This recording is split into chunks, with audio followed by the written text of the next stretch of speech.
नमस्ते। कभी सोचा है कि अगर अचानक से बहुत तेज बाढ़ आ जाए और हमारे फोन काम करना बंद कर दे तो क्या होगा? हम किसी से कैसे बात करेंगे? तो चलिए आज हम इसी बहुत ही जरूरी विषय पर बात करेंगे कि ऐसे मुश्किल समय में हम एक दूसरे से कैसे जुड़े रह सकते हैं। जरा सोचिए, आपके चारों तरफ पानी ही पानी है और फोन में कोई सिग्नल नहीं आ रहा। अब आप मदद के लिए आवाज कैसे लगाएंगे? कैसे किसी को बुलाएंगे? ये एक ऐसा सवाल है जिसका जवाब हम सबको पता होना चाहिए, है ना? तो सबसे पहले ये समझते हैं कि आखिर ऐसा होता क्यों है। किसी भी आपदा के समय हमारे फोन और इंटरनेट अचानक से बंद क्यों पड़ जाते हैं?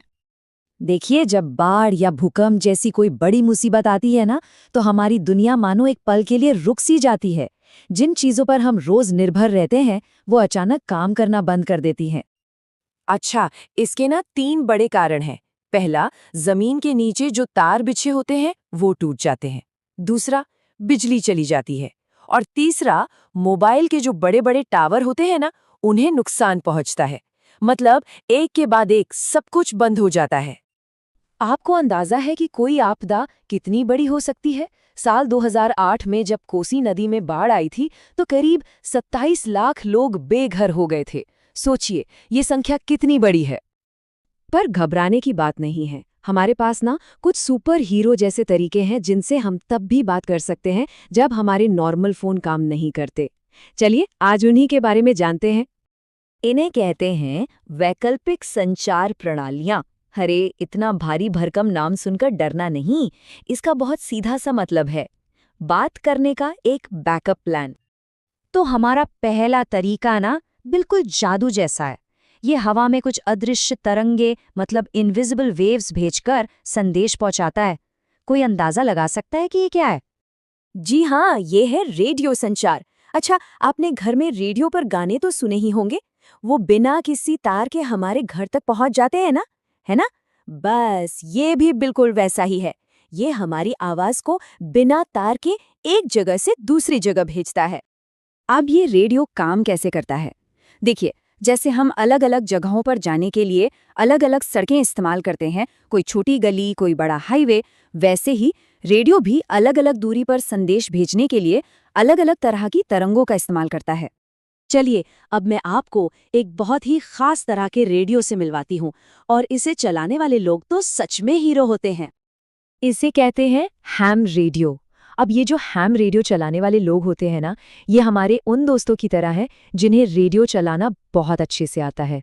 और जब भी कोई मुसीबत आती है तो ये लोग सबकी मदद करने के लिए आगे आते हैं। देखिए, ऐसा दिखता है एक हैम रेडियो सेट। और इसकी सबसे बड़ी सुपर पावर क्या है पता है? ये बिजली से नहीं बल्कि बैटरी या एक छोटे से जनरेटर से भी चल सकता है। इसीलिए तो आपदा के समय ये इतना काम आता है। मैं आपको एक सच्ची कहानी सुनाती हूँ। जब सुनामी आई थी तो नई दिल्ली में बैठे एक हैम ऑपरेटर ने पता है क्या किया? उन्होंने एक टापू पर फंसे हुए लोगों की बात उनके परिवार वालों से करवाई। सोचिए जरा, उन लोगों को और उनके परिवार को कितनी तसल्ली मिली होगी।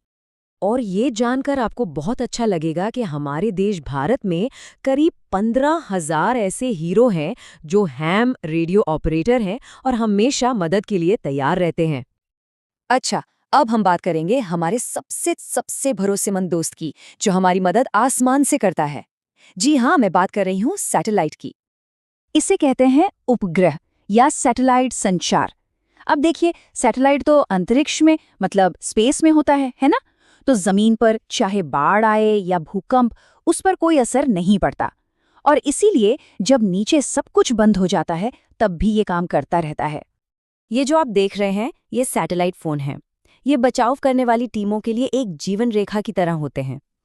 वो दुनिया में कहीं से भी बात कर सकते हैं, चाहे आसपास कोई मोबाइल टावर हो या ना हो। सैटफोन, सैटकॉम टर्मिनल, ये सब एक ही परिवार के सदस्य हैं, सैटेलाइट संचार फैमिली के। और इन सबका बस एक ही काम है, मुश्किल समय में हम सबको एक दूसरे से जोड़े रखना। तो चलिए एक छोटा सा रिकैप करते हैं। आज हमने बात करने के कौन से 3 जरूरी बैकअप प्लान सीखे, याद है? बिल्कुल सही, हमने 3 तरीके सीखे। पहला, रेडियो संचार। दूसरा, हैम रेडियो यानी हमारे मददगार दोस्त।